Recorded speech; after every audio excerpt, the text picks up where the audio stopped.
Assalamualaikum warahmatullahi wabarakatuh. Perkenalkan, nama saya Irfan Indriansyah, NIM 2004-2222, Prodi Ilmu Administrasi Negara. Baiklah, di sini saya akan mempresentasikan trias politika.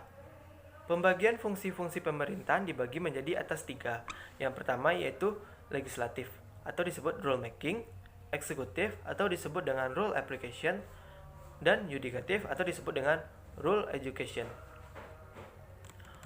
Untuk eksekutif sendiri, dalam arti luas, berarti kepala negara atau pemerintahan, pegawai pemerintah, birokrasi yang bertugas untuk penegakan hukum atau peraturan, yang menginisiasi kebijakan dan melakukan hubungan internasional. Dalam arti sempit, yaitu sebagai simbol peraturan negara serta penyedia kepemimpinan dalam sistem politik. Badan eksekutif sendiri lebih banyak terekspos seperti di dalam acara seremonial, pendatanda seperti rapat dan pendandatanganan dokumen-dokumen resmi. Untuk legislatif sendiri, itu sebagai wakil rakyat, pembuat undang-undang dan kebijakan, berkembang dengan fungsi penyelidikan dan kontrol atas kinerja eksekutif, merupakan agen dalam sistem politik sebagai pembawa mandat dari prinsipal, representasi dari demokrasi perwakilan, dan checks balance atas kekuasaan eksekutif. 3 jenis kekuasaan atau Montesquieu. Yang pertama yaitu kekuasaan yang bersifat mengatur atau menentukan peraturan. Yang kedua yaitu kekuasaan yang bersifat melaksanakan peraturan. Yang ketiga yaitu kekuasaan yang bersifat mengawasi pelaksanaan peraturan tersebut. 3 jenis kekuasaan itu harus didistribusikan. Yang pertama, kekuasaan yang bersifat mengatur adalah kekuasaan peraturan perundang-undangan diserahkan kepada organ legislatif. Kekuasaan yang bersifat melaksanakan peraturan diserahkan kepada organ eksekutif. Kekuasaan yang bersifat mengawasi pelaksanaan peraturan diserahkan kepada organ yudikatif. Rule making sendiri berfungsi sebagai merumuskan kemauan rakyat atau kemauan umum dengan jalan menentukan kebijakan umum yang mengikat seluruh masyarakat. Yang kedua yaitu badan yang berhak menyelenggara kedaulatan rakyat dengan jalan menentukan public atau public policy dan menuangkan dalam undang-undang.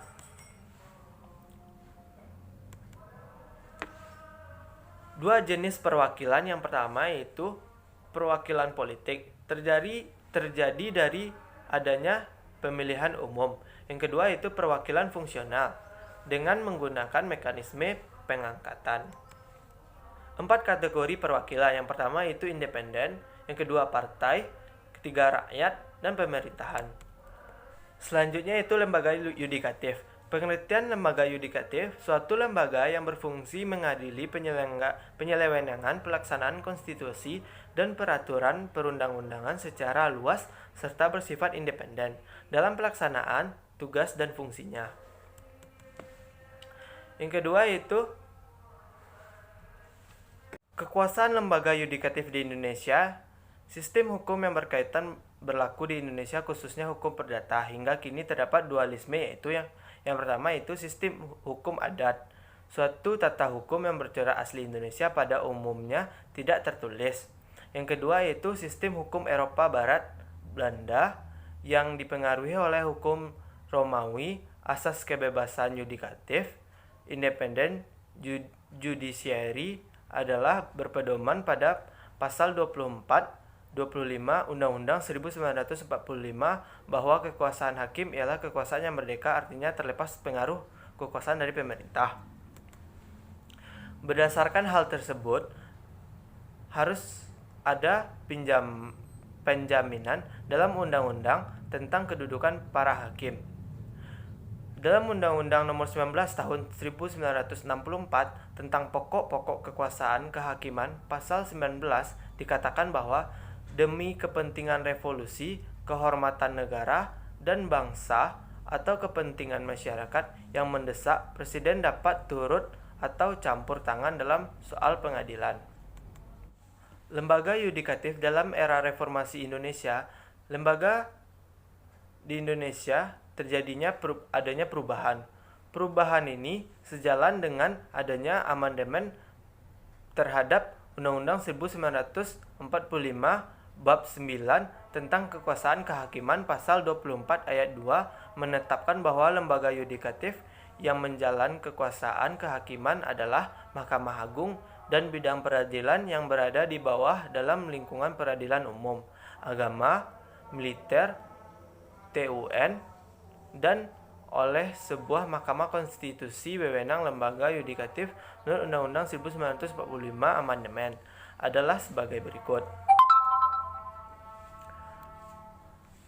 Pertama, Mahkamah Agung adalah mengadili kasasi dan menguji peraturan perundang-undangan di bawah Undang-Undang Pasal 24A ayat 1. Yang kedua, Mahkamah Konstitusi berwenang mengadili tingkat pertama dan terakhir yang bersifat final untuk menguji undang-undang terhadap undang-undang sengketa lembaga negara, memutuskan membubarkan partai politik dan perselisihan hasil pemilu pasal 24C ayat 1. Yang ketiga itu Komisi Yudisial berwenang mengusulkan pengangkatan Hakim Agung, menjaga dan menegakkan kehormatan, keseluruhan martabat serta perilaku hakim pasal 24B ayat 1. Baiklah, sekian presentasi dari saya. Apabila terdapat kesalahan atau kejanggalan di hati, mohon maaf. Saya sudahi dengan wabillahi taufiq wal hidayah. Assalamualaikum warahmatullahi wabarakatuh.